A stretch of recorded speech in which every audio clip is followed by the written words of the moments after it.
Om Shanti and good evening to everyone.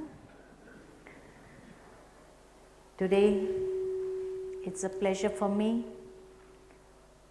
to be with you all here and share some of the insights that we have on this subject of IQ, EQ, SQ. We are all very well aware that in today's world, every time, whenever human being meets with any problems or any difficulties in life, then they start searching for something higher to what they have. In this world of physics, when human beings have discovered and found out so many things related to the body, but there are certain questions which are still unanswered, and that is where the search for metaphysics starts. And therefore it is said, where science ends, from there spiritual science begins. आध्यात्मिकता, जिसका अध्ययन करने के लिए आप अपने जीवन के अमूल्य समय निकाल करके यहाँ पहुँचे हैं। आध्यात्मिकता का मतलब ही है अध्ययन द्वारा उन्नति प्राप्त करना। अध्ययन, spirituality is that which is connected with the spirit, जो आत्म शक्ति के साथ जुड़ी हुई है, जो ये फिजिकल वर्ल्ड के अंदर नहीं है। और इसलिए संसार के अंदर एक समय था जब लोग ये मानते थे कि जीवन के अंदर अगर सफलता प्राप्त करनी हो तो आईक्यू होना बहुत ज़रूरी है। आईक्यू के बिना कुछ नहीं होता है। इंटेलिजेंस क्वोशंट, व्यक्ति के पास बौद्धिक क्षमता होना आवश्यक है। लेकिन फिर धीरे धीरे समय बीतने लगा और देखा गया कि जहां बौद्धिक क्षमता अधिक है तो लोगों की बुद्धि का अभिमान बढ़ता जाता है, अहंकार आने लगता है, और वो अहम जब टकराता है तो अच्छे से अच्छी सिस्टम को फेल कर देता है। आज दुनिया में सबसे बड़ा प्रॉब्लम अगर है तो वह है ईगो प्रॉब्लम, और उसको सॉल्व करने के लिए कुछ नहीं है। तब महसूसता हुई कि there is something higher than IQ, and so the second concept came up, which is understanding the emotional intelligence.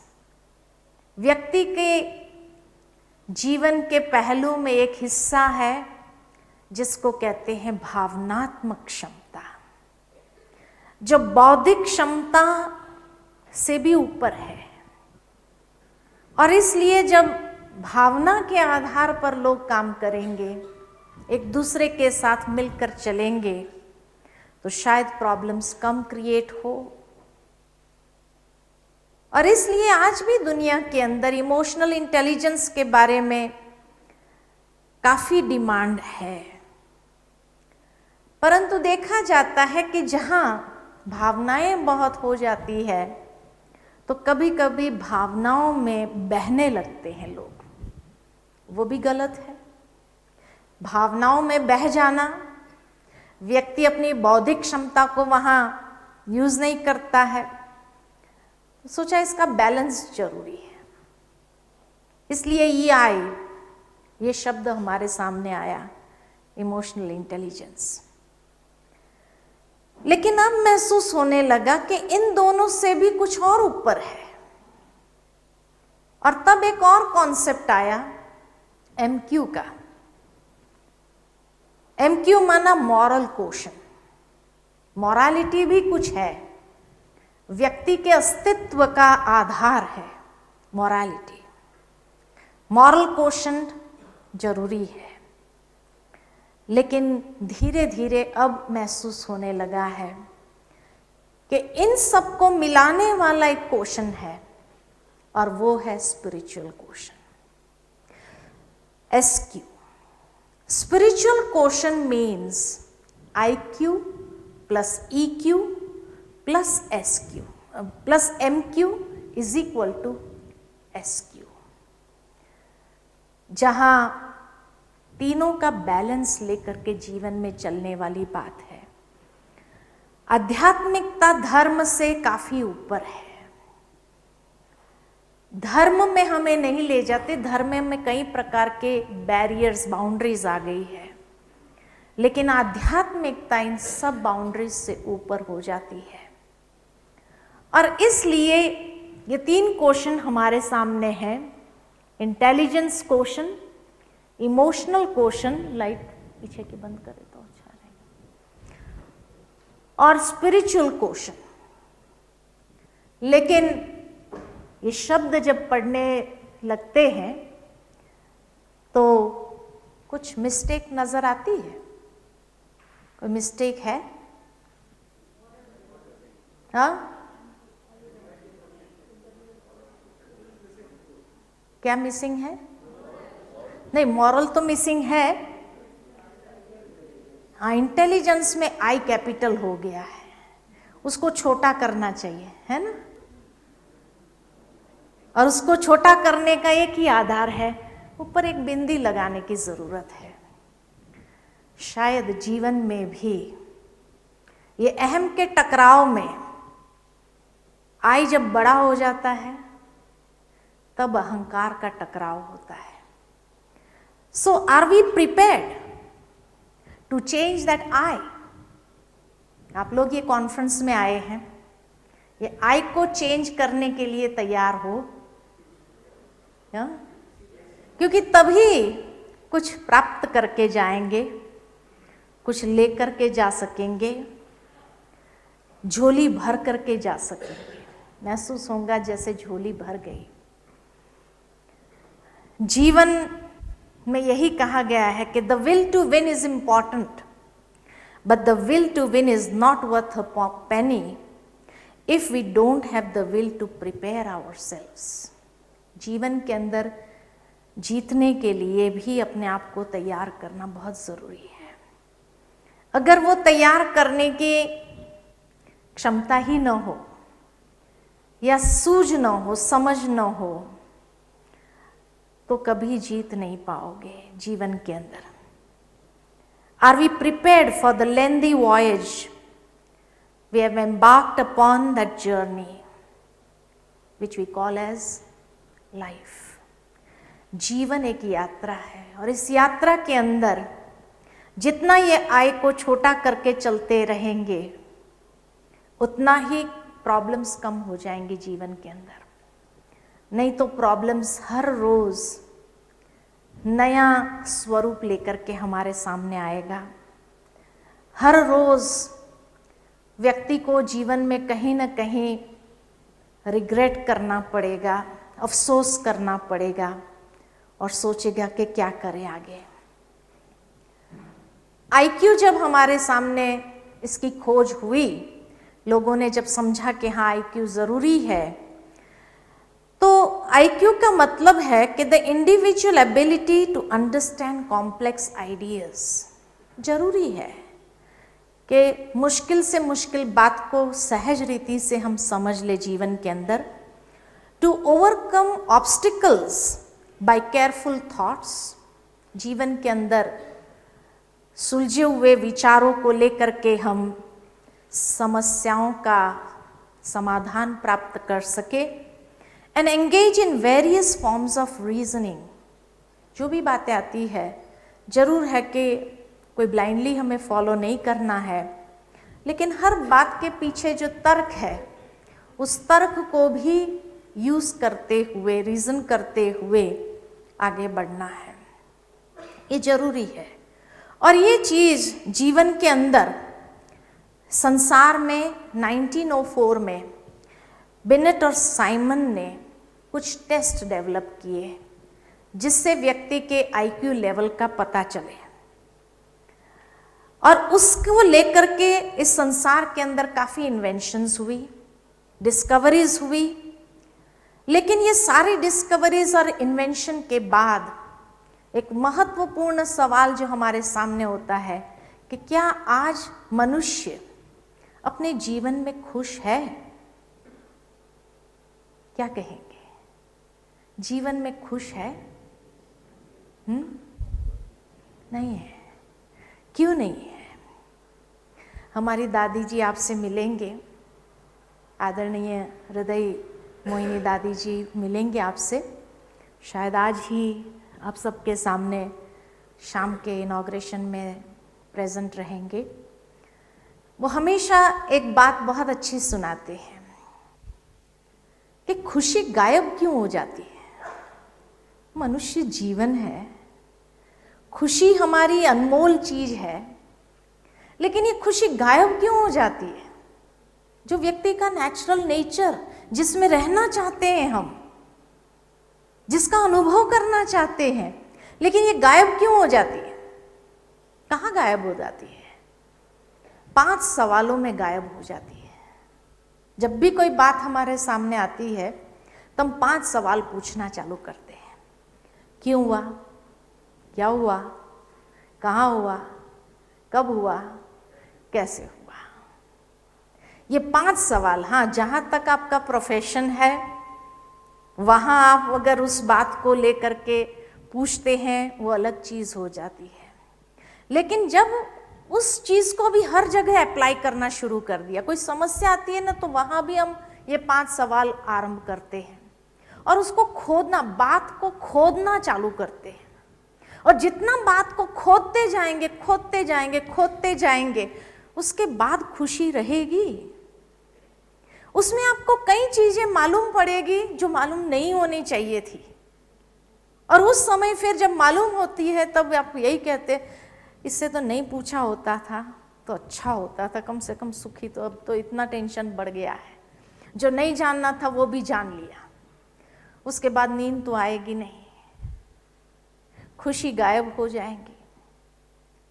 कई लोगों को हमने सुना है, अरे हमने इतनी चालाकी से उससे ये बात निकलवाई, खोद खोद खोद कर कितना खोदना पड़ा उसको, तब जाकर के ये सारी बात निकाल पाए।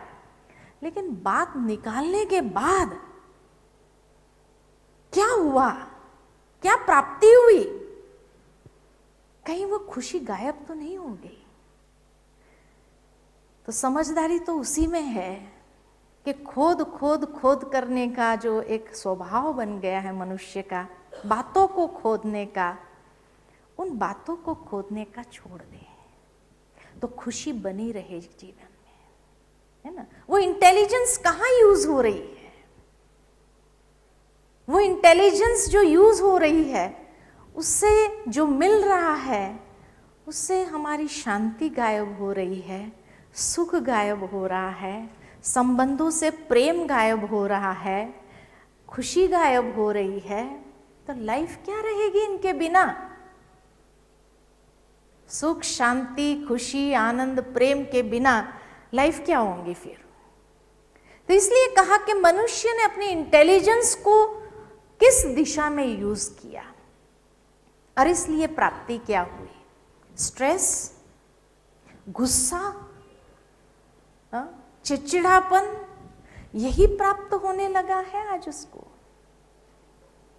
और उसका कारण क्या है कि शायद बचपन से हम बच्चों को चलना सिखाते हैं, लेकिन ये भूल जाते हैं कि उसको ये भी सिखाएं कहाँ चलना चाहिए और कैसे चलना चाहिए, ये भूल जाते हैं।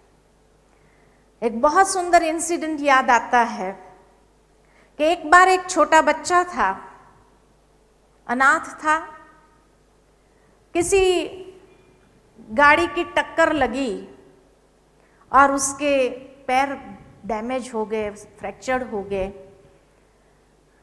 अनाथ था। कुछ समाज सेवी वालों ने देखा तो उसको ले गए, भर्ती कराया, उसका ऑपरेशन करवाया, उसके जो फ्रैक्चर्स थे वो ठीक करवाए, और ठीक करा करके उन्होंने सोचा उनकी जिम्मेवारी खत्म हो गई। काफी सालों के बाद जो व्यक्ति वो समाज सेवा संस्था का मेन था, जिसने खास इस बच्चे को फ्रैक्चर ठीक कराने के लिए सारा लोगों से पैसा इकट्ठा करके उसका ऑपरेशन करवाया था, उसको एक पब्लिक फंक्शन में जाना पड़ा। और वो पब्लिक फंक्शन कहाँ था? तो एक जेल में था। जेल में जाना पड़ा। तो जेल में जाना पड़ा, वो वहाँ गया, उसने बहुत सुंदर बातें सुनाई लोगों को, वहाँ के कैदियों को। जब जाने लगा तो एक लड़का उसके सामने आके खड़ा हो गया। सर, आपने मुझे पहचाना? कहा नहीं, मैंने तो आपको नहीं पहचाना। तो कहा मैं वही लड़का हूं जिसकी एक गाड़ी से टक्कर हुई थी और पैर फ्रैक्चर हो गए थे, मल्टीपल फ्रैक्चर्स थे, और आपने सारा लोगों से पैसा इकट्ठा करके मुझे चलने योग्य बनाया था। हाँ, बोले तुम यहाँ कैसे?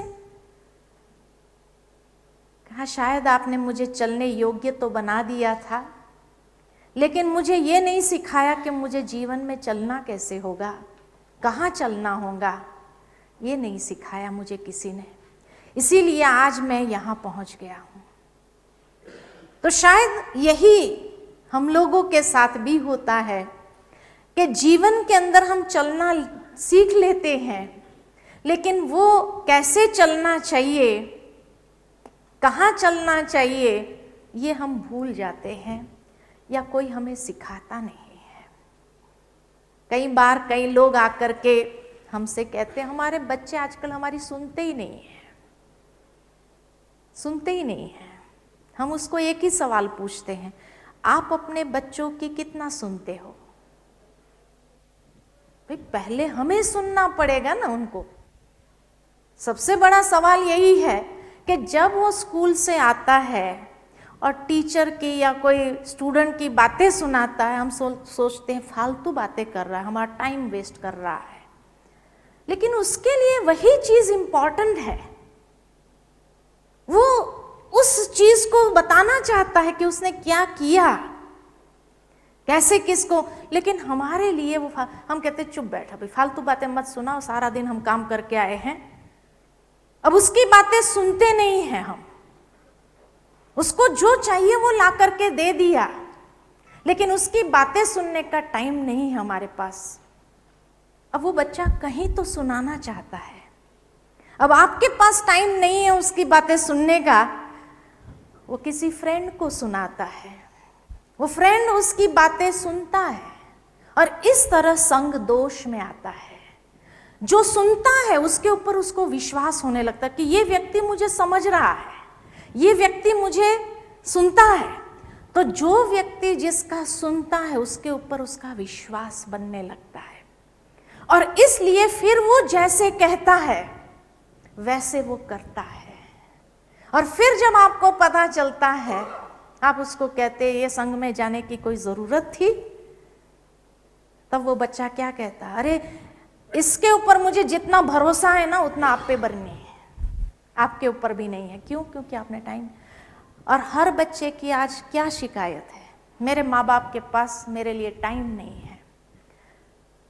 माँ बाप कई बार कहते हैं अरे सबको जो चाहिए उसको दे देते हैं, फिर कैसा टाइम चाहिए? उसकी बातें सुनने का टाइम चाहिए।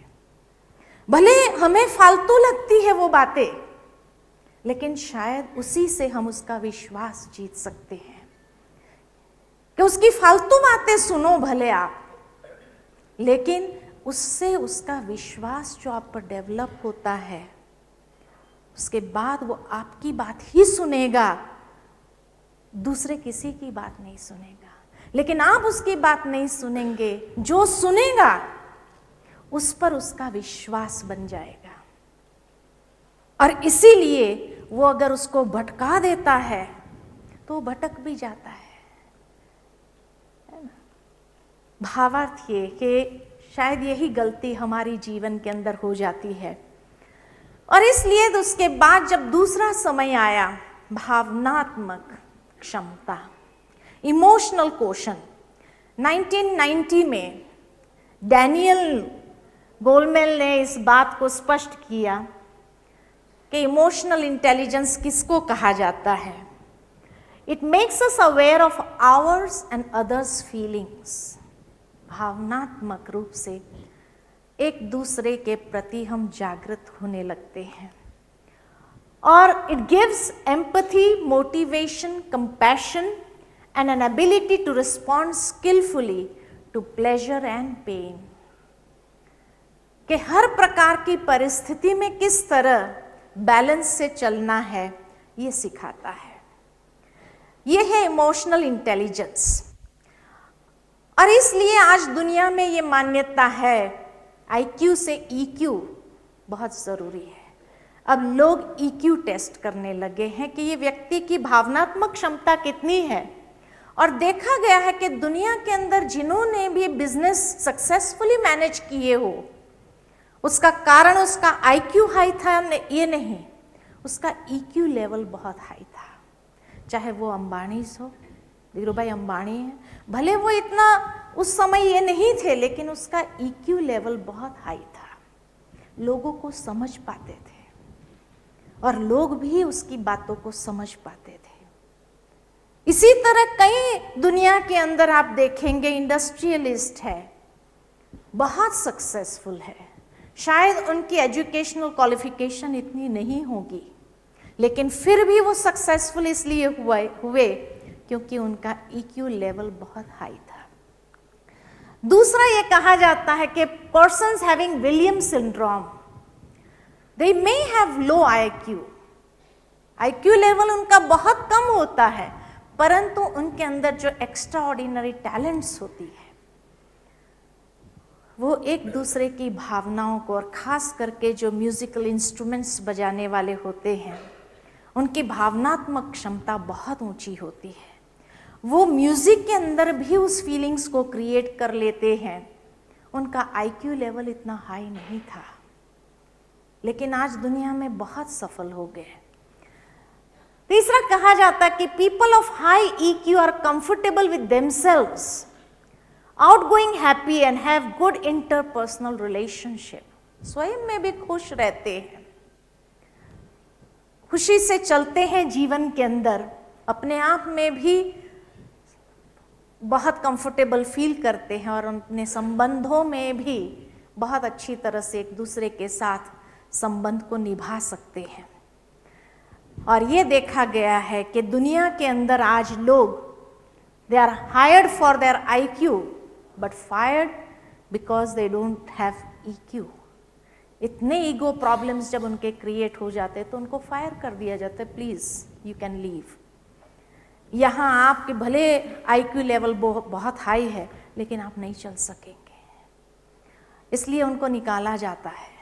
और वही लोग अक्सर नर्वस ब्रेकडाउन में आते हैं, डिप्रेशन में चले जाते हैं, डिप्रेशन के शिकार हो जाते हैं, क्योंकि EQ लेवल इनका बहुत लो होता है। और इसलिए कुछ समय के बाद फिर और लोगों ने उसकी सर्च को बढ़ाया कि IQ EQ दोनों से ऊपर भी कुछ और है, और वो है स्पिरिचुअल इंटेलिजेंस। स्पिरिचुअलिटी में विजडम है, इसलिए स्पिरिचुअल इंटेलिजेंस कहा गया। Dana Johar and Ian Marshall, as a result of their pioneer work, have come to a conclusion that the spiritual intelligence is ultimate intelligence. And the level of spiritual intelligence can also be measured and expressed as spiritual quotient, like IQ and EQ. This is the intelligence used to solve problems of meaning and value. ये हमारी हर समस्या के पीछे जो कारण है और उनको सुलझाने के बाद जो उसका मर्म है, उसका मतलब है, उसकी वैल्यू है, उसको बाहर ले आ सकते हैं। उसको कहा जाता है SQ। और इसलिए देखा गया है कि the transformative power of SQ distinguish it from IQ and EQ। और वो ट्रांसफॉर्मेटिव पावर क्या है? IQ primarily solves logical problems, वो खाली लॉजिक तर्क यूज कर सकते हैं और तर्क के आधार पर कुछ सुलझा सकते हैं। EQ allows us to judge the situation we are in and behave appropriately. लेकिन SQ allows us to ask if we want to be in that situation in the first place. क्या जरूरी है हमें वहां रहना?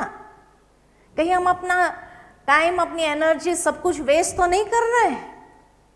जैसे कहा कि खोद खोद करके निकालते क्या है, तो क्या जरूरी है वो खोदना? SQ allows us to ask this question कि क्या जरूरी है? IQ and EQ are selfish oriented and it relates to the capital I, जहां ईगो सेटिस्फाई करने की बात है, उस I को सेटिस्फाई करने की बात है। But SQ is pure intelligence without limitations imposed by selfish interest. इतनी प्योर इंटेलिजेंस है, उसमें कोई भी प्रकार की अशुद्धि, स्वार्थ नहीं होता है, उन सब से ऊपर उठता है, वो है SQ। और इसलिए उसके कंपोनेंट्स क्या है? Components of SQ are first self awareness and self motivation. कहा जाता है इस दुनिया के अंदर कोई किसी को मोटिवेट नहीं कर सकता है, भीतर से ही आना चाहिए सेल्फ, और वो तब आएगा जब सेल्फ अवेयरनेस हो, जागृति हो। बहुत सुंदर एक उदाहरण याद आता है मुझे कि एक बार एक गुरुजी थे और उस गुरुजी को अपनी तपस्या आगे करने के लिए हिमालय पर जाना था। उन्होंने अपने शिष्य को बुलाकर कहा कि देखो मुझे अपनी आगे गहन तपस्या करने के लिए जाना है और मैं चाहता हूं कि मेरी एब्सेंस में तुम ये आश्रम अच्छी तरह संभालो। शिष्य ने कहा ठीक है, मैं संभालूंगा। गुरुजी ने कहा कल का दिन मैं यहां हूं, परसों सुबह सुबह मैं निकल जाऊंगा। अगर तुम्हें कुछ पूछने की आवश्यकता लगे तो कल का दिन है, तुम मुझे पूछ सकते हो, कोई भी तेरी क्वेरीज हो आश्रम चलाने के लिए या कोई बात के लिए। लेकिन याद रहे कि कल मेरा मौन है, फिर भी अगर आपने कुछ पूछा तो मैं लिख करके जवाब दे दूंगा। शिष्य ने कहा ठीक है। दोनों रात को सो गए। सुबह उठे, गुरुजी का तो मौन था। शिष्य ने सोचा कम से कम मैं गुरुजी से इतना तो पूछ लूं कि उनकी एब्सेंस में मुझे किस बात का ध्यान ज्यादा रखना चाहिए, कौन सी बात अटेंशन में रखनी चाहिए। वो गया गुरुजी के पास। गुरुजी आप मुझे ये बता सकते हैं कि आपकी एब्सेंस में मुझे किस बात का ध्यान ज्यादा रखना चाहिए। आप लोग में से कई हॉस्पिटल एडमिनिस्ट्रेटर्स भी होंगे। एडमिनिस्ट्रेशन की बात आ रही है इसलिए मैं आपको ये बात सुना रही हूं। गुरुजी ने कागज और कलम उठाई और उस कागज के ऊपर एक शब्द लिख दिया, अवेयरनेस, और उसको दे दिया। शिष्य ने देखा अवेयरनेस, दैट्स ऑल। माना मुझे जागृत रहना चाहिए, गुरुजी का भाव ये है। बस इतनी सिंपल सी बात है आश्रम चलाने के लिए। वो उस कागज को लेकर के बाहर आया कुटिया से। बाहर आने के बाद बार बार उस कागज को देखे, बार बार देखे उसको, और जितनी बार देखे और सोचे उतनी बार उलझता जाए कि गुरुजी ने आगे पीछे कुछ लिखा ही नहीं। कम से कम कुछ आगे कुछ पीछे लिख देते थे। वो फिर से गया गुरुजी के पास कि गुरुजी माफी चाहता हूं, आपने आगे पीछे कुछ लिखा ही नहीं, कम से कम कुछ आगे कुछ पीछे तो लिख दीजिए। गुरुजी ने फिर वो कागज लिया, एक शब्द आगे जोड़ा, एक शब्द पीछे जोड़ा। आगे जो शब्द जोड़ा था वो भी अवेयरनेस था, पीछे जो शब्द जोड़ा वो भी अवेयरनेस था। Awareness, awareness, awareness. शिष्य को जब हाथ में मिला वो कागज, इसका मतलब गुरु जी कहना चाहते कि मुझे जागृत रहना चाहिए, टू बी कॉन्स्टेंटली अवेयर। ठीक है, ये तो सिंपल बात है। करके वो कुटिया से बाहर आ गया। बाहर आके फिर वो कागज को बार बार देखे, बार बार, जितनी बार देखे उतनी बार उसके अंदर जैसे प्रश्न कॉम्प्लेक्स होता जाए। फिर उसने सोचा कि गुरुजी ने आगे पीछे भी लिख दिया वही शब्द, लेकिन ये awareness awareness awareness is equal to what, ये तो स्पेसिफाई करना ही चाहिए गुरुजी को। वो फिर से वो कागज लेके गुरुजी के पास गया। Guruji, awareness awareness awareness is equal to what, can you please define. गुरुजी ने फिर वो कागज लिया, इज इक्वल टू अवेयरनेस। ये एक शब्द के अंदर गुरुजी की बहुत गहन बात समाई हुई थी कि उसको हर वक्त आश्रम चलाने की एक जिम्मेवारी ऐसी चीज है कि कहां जागृति नहीं चाहिए। वो जो सोचता है उसकी क्वालिटी ऑफ थॉट्स पर जागृति चाहिए। He has to be aware of the quality of thoughts he generates. He has to be aware of the quality of speech that he is going to speak in front of everyone. He has to be aware of the kind of feelings that he is going to have. है ना? Awareness कहाँ नहीं? सोचने में, बोलने में, भावनाओं में, वृत्ति के अंदर, attitude के अंदर. He has to be constantly aware of the attitude he is trying to adopt. उसका पर्सपेक्टिव क्या है, वहां जागृति। उसका कर्म का क्या है, व्यवहार क्या है, हर जगह जागृति। अगर जागृति खत्म हो गई तो he is a great failure. ये इस बात का भाव है। Components of SQ, first is self awareness and self motivation, कि जब आपके ऊपर कोई जिम्मेवारी की बात आए, लोग डिमोटिवेट करने वाले बहुत मिल जाएंगे, मोटिवेशन के दो शब्द कहने वाले कोई नहीं होंगे। पीठ थपथपाने वाला कोई नहीं रहेगा, फ्लैटर करने वाले मिल जाएंगे, लेकिन मोटिवेशन नहीं मिलेगा। इसीलिए जितनी सेल्फ अवेयरनेस हो, और शायद आध्यात्मिकता यही सेल्फ अवेयरनेस को क्रिएट करती है, इसीलिए ये पहला कंपोनेंट हो जाता है उसका। दूसरा कंपोनेंट है उसका इमोशनल मैनेजमेंट, जिसके साथ हम हैं। भावनात्मक रूप से भी हमें एक दूसरे के साथ मैनेज करते हुए ही तो चलना है, नहीं तो कैसे कर पाएंगे, बहुत मुश्किल हो जाएगा। आत्म जागृति नहीं है, वो मैनेजमेंट नहीं है, तो कैसे कर पाएंगे। Recognising emotions of others and managing the relationships also, इसको भी मैनेज करना है। और चौथा कहा, दूसरों की अच्छाइयों के विषय में, दूसरों के जो भी अच्छे काम है, दो शब्द अगर हम अच्छाई के बोल सके, शायद आगे की यात्रा में हमें वो शब्द किस न किसी रूप से वापस मिलने वाले हैं, किसी न किसी रूप से हमारे सामने आने वाले हैं, ये हम सभी जानते हैं। लेकिन ये सब हम कैसे करेंगे? तो बहुत सुंदर ये है, मैनेजमेंट की एक फिलॉसफी है। ये शब्द को अगर अलग करेंगे हम, तो मैनेजमेंट शब्द के अंदर man is a gem, isn't it? Man is a gem. और ENT, ENT सर्जन की बात नहीं है, लेकिन ENT माना E stands for enlightenment। जब व्यक्ति अपने आप में एक हीरा होता है, तो वो दूसरों के अंदर भी ये एनलाइटमेंट को ले आता है, आध्यात्मिक जागृति को ले आता है। N माना नेचर, हमारा जो स्वभाव है, नेचर है, वो नेचर किस प्रकार का है। और टी का मतलब है कि जो हमारे अंदर नेचर है।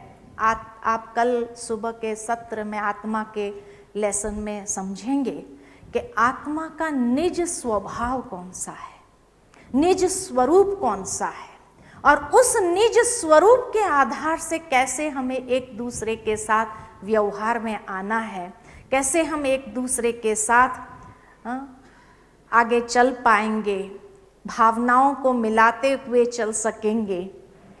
और टी माना ट्रांसफर आवरसेल्व्स टू न्यू संस्कार, के भीतर से एक परिवर्तन, जब आत्म जागृति वो एनलाइटनमेंट आती है, उस नेचर को हम पुनः जागृत करते, हमारी ओरिजिनल नेचर को, जो knowledge, purity, love, peace, happiness, bliss and power इसके आधार पर है, उसको जागृत करते हैं, तो हम अपने आप को परिवर्तित कर सकते हैं, चेंज कर सकते हैं, और नए संस्कारों को ले आना हमारे लिए स्वाभाविक होगा।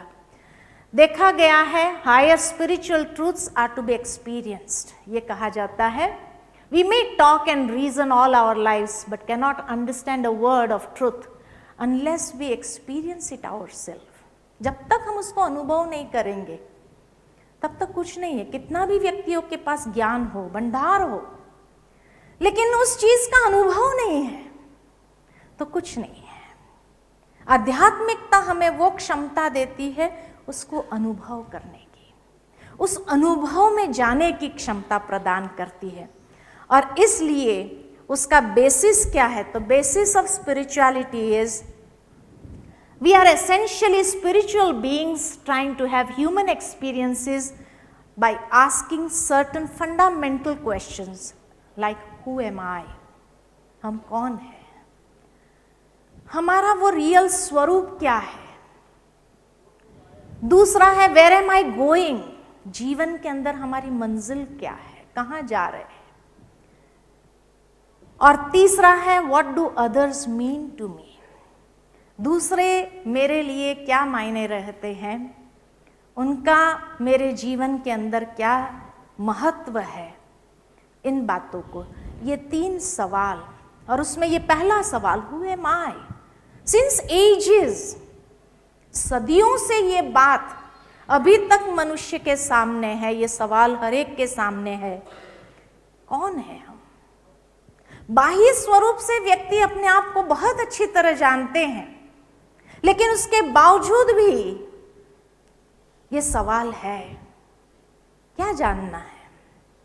मैं समझती हूँ इंडियन कल्चर के हिसाब से बचपन से ही हमें जो संस्कार मिलते हैं माता पिता से, ये तो हर एक को बताया जाता है कि ये शरीर एक चोला है और उसमें एक चैतन्य शक्ति आत्मा है जो अजर अमर अविनाशी है। ये तो सभी जानते हैं, और क्या जानना है।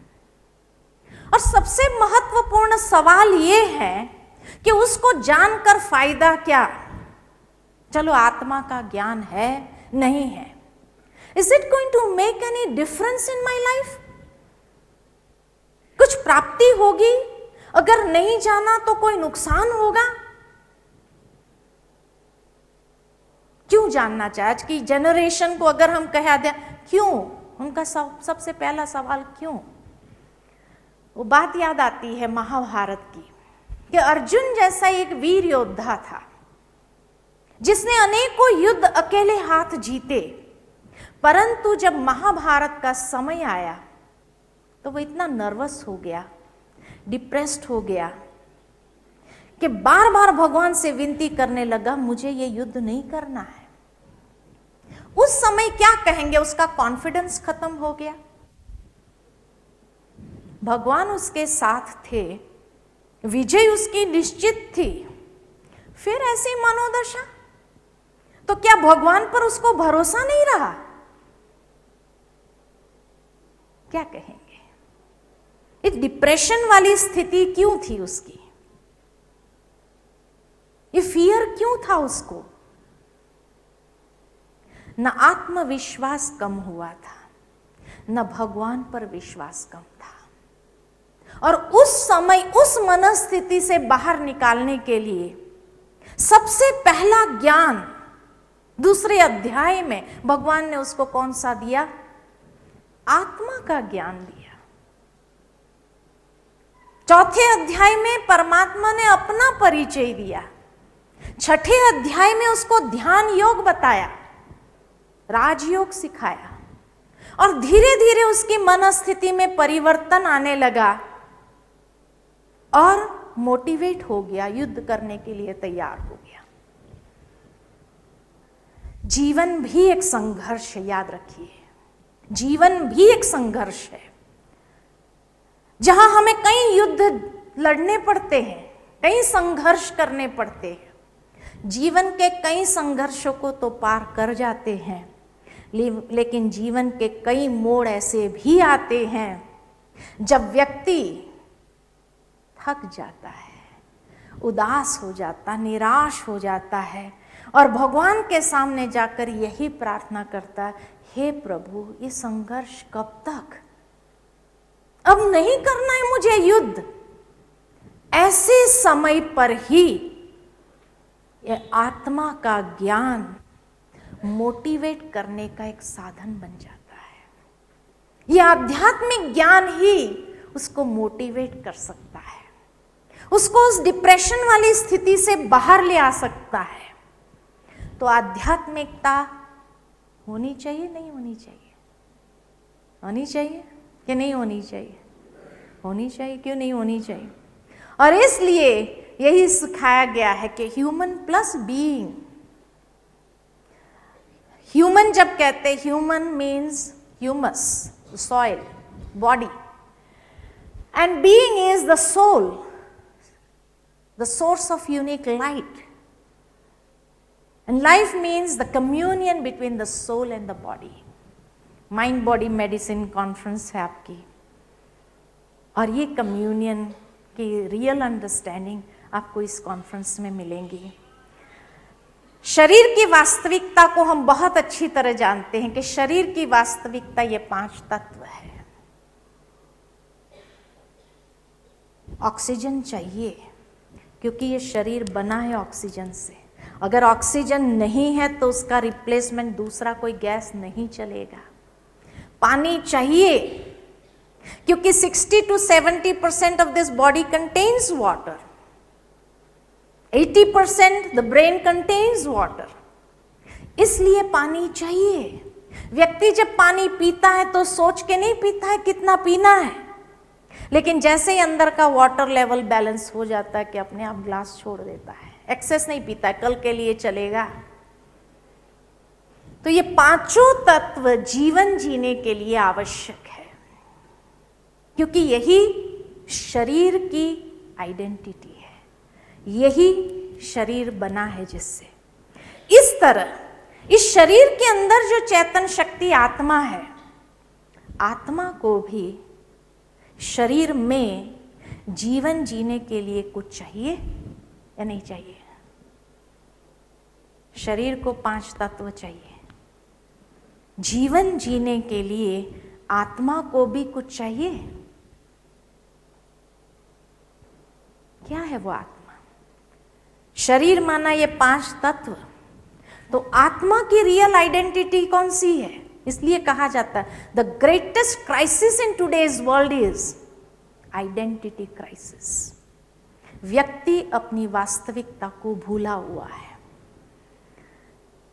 और आइडेंटिटी क्राइसिस के कारण ही इंप्लीमेंटेशन पैरालिसिस है। बहुत कुछ करना चाहता है, कर नहीं पाता है। क्यों नहीं कर पाता है? क्योंकि उसकी रियल आइडेंटिटी का पता ही नहीं है उसको। इतना ही हम जानते हैं कि शरीर के अंदर एक चेतन शक्ति आत्मा है जो अजर अमर अविनाशी है, इटर्नल है, बस। और जो शरीर में प्रवेश करती है तो जीवन चलता है, शरीर से निकल जाती है तो जीवन खत्म हो जाता है। That's all we know about it. लेकिन उसकी real identity consist of what? शरीर consist of the 5 elements of nature. ये फिजिक्स ने बहुत अच्छी तरह हमें सिखाया है, लेकिन आत्मा की रियल आइडेंटिटी क्या है? ये मेटाफिजिक्स, ये स्पिरिचुअलिटी हमें देता है। इसीलिए ये सवाल है, who am I? Who am I? क्या है मेरी रियल वास्तविकता? क्या है? क्या है मेरा अस्तित्व?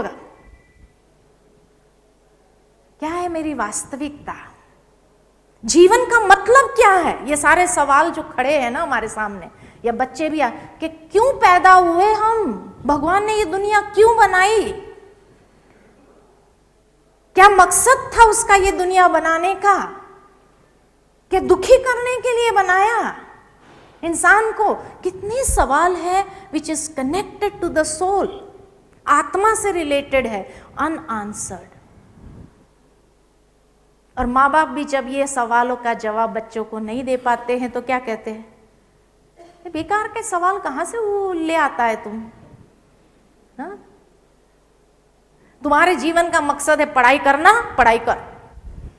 तुम्हारा जीवन का मकसद है तुमको डॉक्टर बनना, तुम्हें ये बनना, तुम्हें वो बनना, उसको हम गोल बता देते हैं।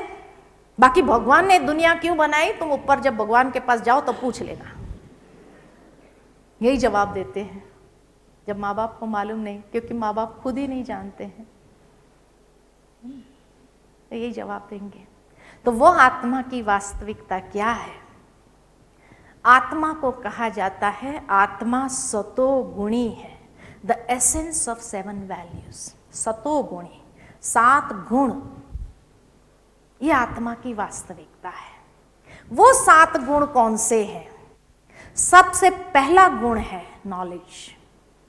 इसीलिए बचपन से हमें यही सिखाया जाता प्रार्थना में, अज्ञान से हमें ज्ञान की ओर ले चलो हे प्रभु, अंधकार से हमें प्रकाश की ओर ले चलो हे प्रभु, है ना?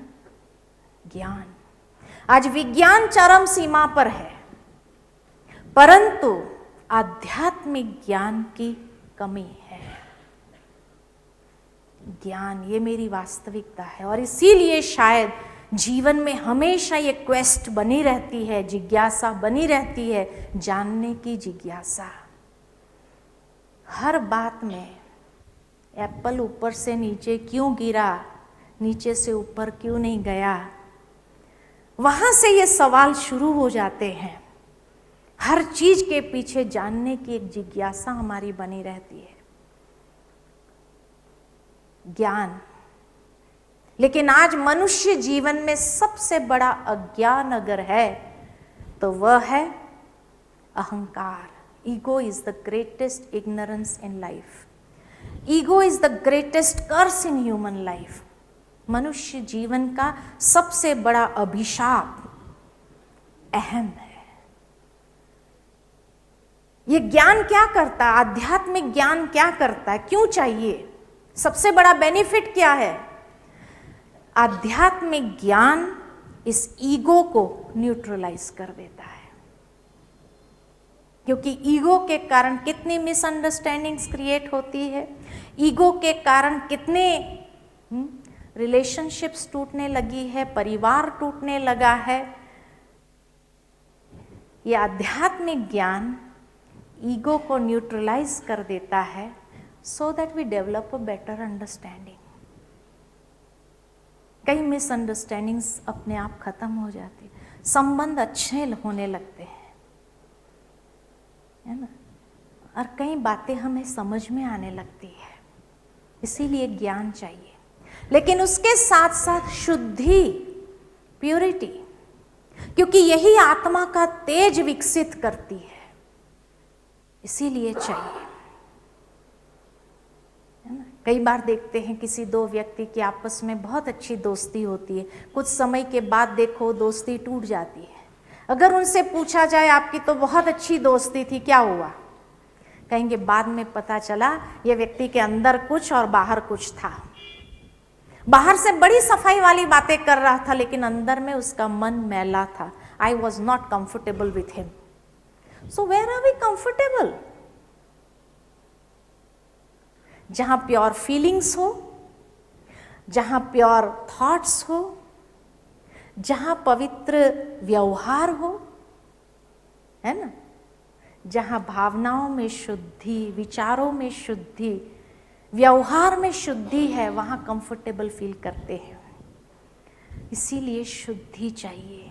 तभी तो भजनों में लोग गाते हैं, मैली चादर ओढ़ के आया रे द्वार तेरे, प्रभु तू साफ कर देना। लेकिन भगवान कहते हैं कब तक? ये कॉन्ट्रैक्ट कब तक का साइन किया है कि तुम मैले होते रहो और मैं साफ करता रहूं? कब तक है? उसका जवाब नहीं है। जहां ये दोनों चीज है, अंडरस्टैंडिंग है, प्योर फीलिंग्स है, उसी संबंध में प्रेम पनप सकता है। और आज हर इंसान को क्या चाहिए? प्यार ही तो चाहिए। एक बच्चे को भी प्यार चाहिए। बड़े बुजुर्ग के साथ भी कोई प्यार से व्यवहार करता है तो उनको अच्छा लगता है। ये नहीं कि बड़े बुजुर्गों ने सारा जीवन बहुत प्यार पाया इसलिए अभी बुढ़ापे में प्यार नहीं मिला तो चलेगा। चलेगा? प्यार चाहिए हर एक को। इसीलिए भगवान से यही प्रार्थना करते, तू प्यार का सागर है, तेरी एक बूंद के प्यासे हम। देखो यही भगवान से मांगते रहे। अज्ञान से ज्ञान की ओर ले चलो, ये मांगा। मैली चादर ओढ़ के आया तो साफ करना मुझे। समझ रहा है मैं मैला हूं, इम्प्योरिटीज बहुत है मुझ में और मुझे प्योरिटी चाहिए, ये भी समझता है। इसलिए भगवान को कहते तू साफ कर देना। तू प्यार का सागर है, तेरी एक बूंद के प्यासे हम। बस एक बूंद मिल जाएंगे ना, जीवन जीने के लिए बहुत है ना। जहां अहंकार हो, अशुद्धि हो भावनाओं में, विचारों में, उस संबंध में कभी प्रेम पनप सकता है? कभी नहीं। लेकिन आज की दुनिया की विडंबना तो देखो कि आज की दुनिया में कोई प्यार से बात करता है ना तो भी टेंशन होने लगता है। भाई क्यों टेंशन हो रहे हो, टेंशन में आ रहे हो? कहते ये इतना प्यार से जो बोलने लगा है। अरे प्यार से ही बोल रहा है, नफरत से तो नहीं बोल रहा है, फिर टेंशन में क्यों आना चाहिए? तो क्या कहते हैं, अंडरस्टैंडिंग है नहीं, प्योर फीलिंग्स है नहीं, उसके बाद अगर प्यार दिखा रहा है ना, ये प्यार नहीं है। जरूर कोई मतलब है, इसलिए टेंशन हो रहा है कि अब कौन सा मतलब है, अब कौन सा स्वार्थ है। लेकिन जहां ये तीनों है वहां तो शांति, मेंटली रिलैक्स्ड होंगे, वहां शांति होंगी। और यही शांति तो हमें जीवन में चाहिए। और यही शांति नहीं है जीवन के अंदर। और जहां ये चारों चीज है वहां जीवन में सच्चा सुख है। नहीं तो डनलप के गद्दे पर सोने पर भी चैन नहीं है, चैन की नींद नहीं है। इसलिए भगवान से प्रार्थना करते, हमको मन की शांति देना, सुख देना। हे प्रभु मेरे मन को सुख दो। जहां ये पांचों बातें हैं वहां जीवन की सर्वोच्च प्राप्ति आनंद है। क्यों उसको कहा सर्वोच्च प्राप्ति? क्योंकि हर चीज का ऑपोजिट मिलेगा लेकिन आनंद का ऑपोजिट नहीं मिलेगा आपको। क्योंकि आनंद ये स्पिरिचुअल वर्ड है और स्पिरिचुअल वर्ड का ऑपोजिट नहीं होता है, वो अल्टीमेट फीलिंग होती है, उसका ऑपोजिट होता ही नहीं है। इसलिए कहा सर्वोच्च प्राप्ति आनंद। आज आनंद तो छोड़ो, जो बेसिक खुशी है ना वो भी गायब हो गई।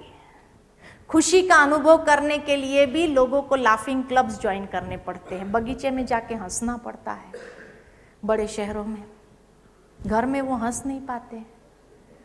घर में अगर हंसने लगे, हमारी नेचुरल नेचर है खुश होना, लेकिन उस नेचुरल नेचर में हम रह नहीं पाते हैं। अगर कोई रहने लगा, हंसने लगा तो क्या कहते हैं, पागल हो गया है, क्या हो गया इसको, मेंटल हॉस्पिटल में भर्ती कर दो उसको, साइकिक हो गया है ना। कितनी सी बातें करने लगते हैं। खुश रहना चाहता है इंसान, आनंद में रहना चाहता है, इसलिए एक दूसरे को पूछता रहता है। खुश खैराफत जब पूछता है तो क्या कहते हैं, आनंद मंगल हो। तो क्या कहते, अरे कहाँ आनंद कहाँ मंगल, न आनंद है न मंगल है।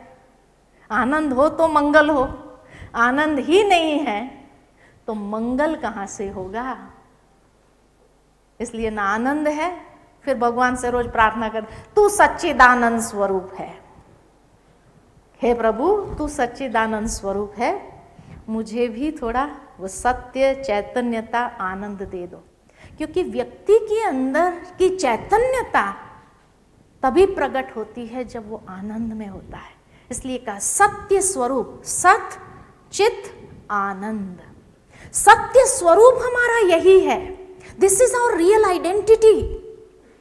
लेकिन उस रियल आइडेंटिटी से हम बहुत दूर चले गए, बहुत दूर हो गए, खुश नहीं रह पाते, आर्टिफिशियल स्माइल अपने चेहरे पर ले आते हैं, नेचुरल स्माइल भी नहीं आ पा रही है ना? और डॉक्टर्स हमेशा पेशेंट को कहते खुश रहो, तुम जितना खुश रहेंगे ना जल्दी ठीक हो जाएगा। लेकिन बेचारा कैसे खुश रहे ये नहीं बताया जाता है, ये नहीं सिखाया जाता है। इसलिए कहा वहाँ तक तो कह देते हैं, उसके आगे की बात तुम अपनी सर्च करो। ये है तेरी क्वेस्ट, ढूंढो इन चीज़ों का जवाब तुम खुद ढूंढो, क्योंकि हमारे पास तो उसका जवाब है नहीं है, नहीं है, है? अभी 3 दिन के अंदर मिल जाएगा, ठीक है ना? 3 दिन के अंदर मिल जाएगा। जहाँ ये 6 बातें हैं वहाँ आत्मशक्ति, विल पावर है। और यही चाहते हैं, निर्बल को बल दो भगवान, शक्तिहीन को शक्ति दो भगवान। कौन सी शक्ति चाहिए? किसी से लड़ाई करने की? आत्मशक्ति चाहिए, विल पावर। हर संघर्ष में आगे बढ़ने की एक शक्ति चाहिए, हर संघर्ष को पार करने की शक्ति चाहिए। शायद यही शक्ति की चाहना अर्जुन को भी थी। इसीलिए भगवान को 18 अध्याय का ज्ञान देना पड़ा। और उस 18 अध्याय में यही आत्मा की वास्तविकता को समझाने का प्रयत्न किया कि यही तेरी वास्तविकता है। Just be with your self, अपनी वास्तविकता के तरफ चले जाओ। मेडिटेशन, ध्यान क्या चीज है? It's a journey back to the real self. उस रियल आइडेंटिटी में जाकर के स्टेबलाइज हो जाना, यही मेडिटेशन है। अभी थोड़ी देर के लिए हम मेडिटेशन करेंगे, उस आत्मा की वास्तविकता में स्थित होने के लिए प्रयत्न करेंगे। जो आत्मा का वास्तविक स्वरूप हमने देखा, try to feel the qualities. हमारी अपनी है, ये रियल आइडेंटिटी है हमारी, हमारा अपना नेचर है यही। इस नेचर में हम अपने मन को स्टेबलाइज करें और जैसे जैसे कॉन्टेम्पलेट करेंगे उसको महसूस करने का प्रयत्न कीजिए। विचार मैं आपको देती जाऊंगी, just try to go into those feelings और let they generate that energy within. भीतर ही उस शक्ति को जनरेट करें हम। ये 7 गुणों की एक शक्ति है और वही आत्मा का वास्तविक स्वरूप है, सतो गुण स्वरूप।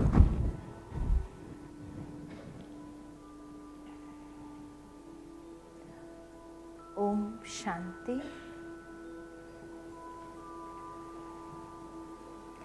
कुछ क्षण के लिए अपने मन को बाह्य सभी बातों से समेट लेते हैं। स्वयं को आत्मभाव में स्टेबलाइज करते हैं।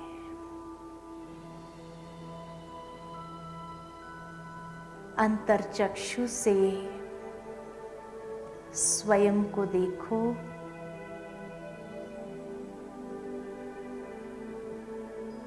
एक दिव्य ज्योति स्वरूप के रूप में। ये शरीर मेरा वस्त्र है, मैं आत्मा दिव्य ज्योति पुंज हूं।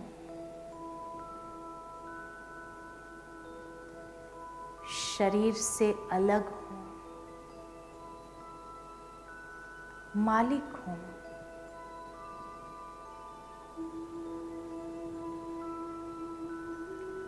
शरीर की सर्व कर्मेंद्रिय की अधिकारी हूं। धीरे धीरे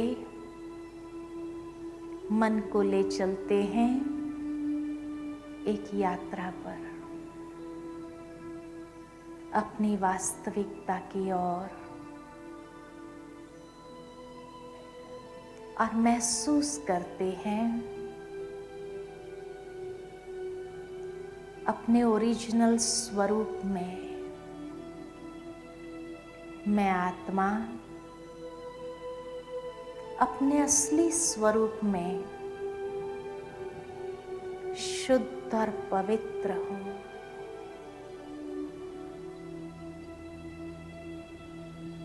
मेरे चारों ओर उस पवित्रता के प्रकाश का ओरा है।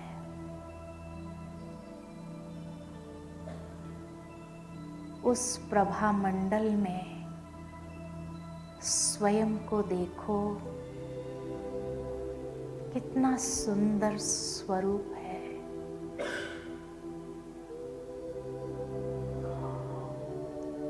और कुछ समय के लिए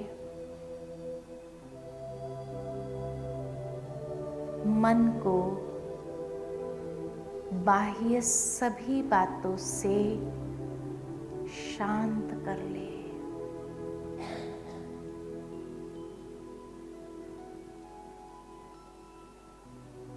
और उस शांत स्वधर्म को महसूस करिए। मैं आत्मा शांत स्वरूप हूं। शांति मेरा स्वधर्म है।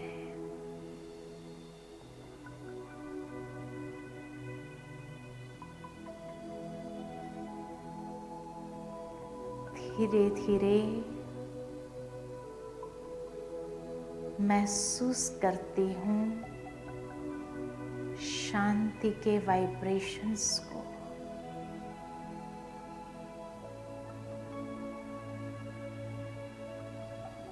शांति की शक्ति को।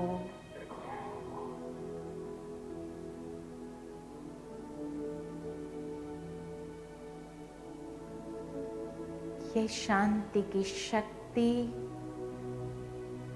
मन को रिलैक्स कर देती है।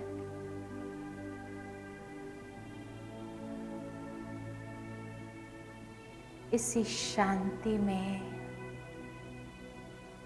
प्रसन्नता समाई हुई है, आनंद है।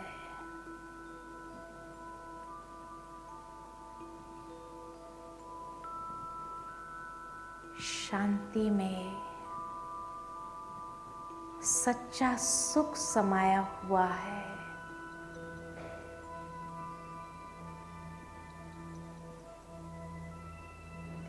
यही मेरा सत्य स्वरूप है। यही मेरी चैतन्यता है। आनंद स्वरूप।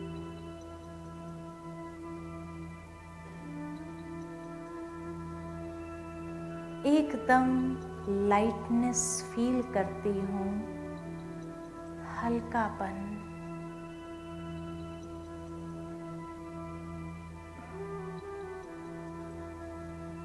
जैसे फ्लोट हो रही हूँ। शांति, शांति, शांति।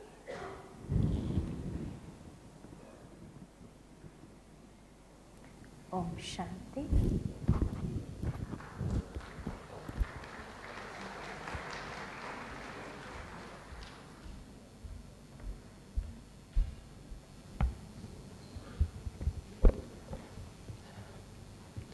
उषा बहन जी का तहे दिल से बहुत धन्यवाद। एक बार वापस करतल ध्वनि से उनका हम धन्यवाद करेंगे।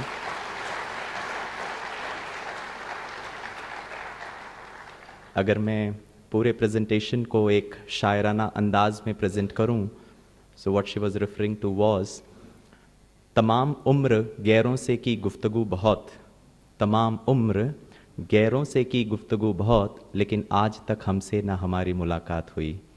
तमाम उम्र गैरों से की गुफ्तगू बहुत, लेकिन आज तक हमसे ना हमारी मुलाकात हुई। रूह का जिस्म से था अजीब नाता, रूह का जिस्म से था अजीब नाता, तमाम उम्र साथ रहे लेकिन मुलाकात नहीं हुई, लेकिन मुलाकात नहीं। थैंक यू दीदी, आपने हमको बहुत अच्छी तरह हमारे स्पिरिचुअल क्वेश्चन के बारे में अवगत कराया। Friends, let me put on record our sincere thanks and appreciation to the medical wing of the Brahma Kumaris for having given us this opportunity for the next 8 minutes to showcase Brahma Kumaris के medical wing के under में एक special interest group करके बहुत सारे special interest groups हैं। उसमें हम लोगों ने एक प्रोजेक्ट लिया जिसका नाम रखा डिवाइन गर्भ संस्कार, जो नींव होता है एक बच्चे का, वो द 9 months ऑफ प्रेगनेंसी होता है। So this project is primarily directed towards the mother and the baby, wherein through the power of meditation, Raj Yoga meditation, positive thinking, emotional intelligence, और हमारा ऑब्जेक्टिव ये है कि माँ भी बहुत हेल्दी रहे, बच्चा भी बहुत हेल्दी रहे, लेकिन उससे भी ज़्यादा इम्पॉर्टेंट हो बच्चा इमोशनली बहुत इंटेलिजेंट हो, जिससे कि वो जीवन भर अपने जीवन के चैलेंजेस को बहुत अच्छी तरह उसको हैंडल कर सके। सो अंडर दिस प्रोजेक्ट हम लोगों ने ये प्रोजेक्ट शुरू किया है। This is a small audio visual presentation for the next 8 minutes। हमारा आपसे एक बहुत अच्छा नम्र निवेदन है, इट्स एन अर्नेस्ट रिक्वेस्ट, इसको बहुत अच्छी तरह देखिए and we solicit your suggestion, your ideas that how together we can develop this particular concept of the divine Garbha Sanskar, so that when an expectant woman undergoes this particular training program, we can ensure that the mother and the baby is very healthy as well as emotionally very intelligent. I want you to spare for next 8 minutes to see this particular audio visual presentation. Thank you. Om Shanti. तू एक दिव्य शक्ति है, तू इस धरती पर मुझे लाएगी, तू मुझे सुंदर, बुद्धिमान, तंदुरुस्त और खुशहाल जीवन देगी। तेरी भूख मुझे 9 माह तक सींचेगी। तू ही मेरा रूप रंग, तू ही मेरी पहचान। मेरा संसार कैसा होगा ये सब तुझ पर निर्भर। माँ, तू ही मेरी रचयिता, तू ही मेरा संस्कार। का सारा व्यक्तित्व डिपेंड करता है the 9 months which the mother is carrying the baby. मातृत्व भगवान का दिया हुआ एक अनमोल वरदान है। कैसे प्रकृति एक सुंदर से बच्चे को इस धरती पर लेकर आता है, और इस रहस्य को जानने के लिए डिवाइन गर्भ संस्कार की ये पेशकश हम आपके सामने लेकर आए हैं।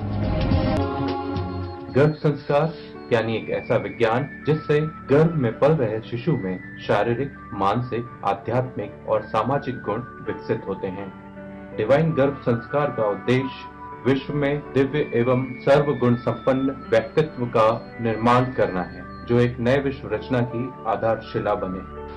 Once God was being interviewed, man asked this question to God, "Oh God, what is the meaning of life?" God gave a very sweet reply. He said, "Life is an opportunity to find meaning." Divine गर्भ संस्कार हमें एक opportunity देता है उसके पीछे के एक अर्थ को समझने के लिए। एक छोटे से बच्चे के संस्कार को बनाने के लिए 3 लोग बहुत इंपॉर्टेंट हैं। Number 1 is mother, number 2 is father and number 3 is teachers.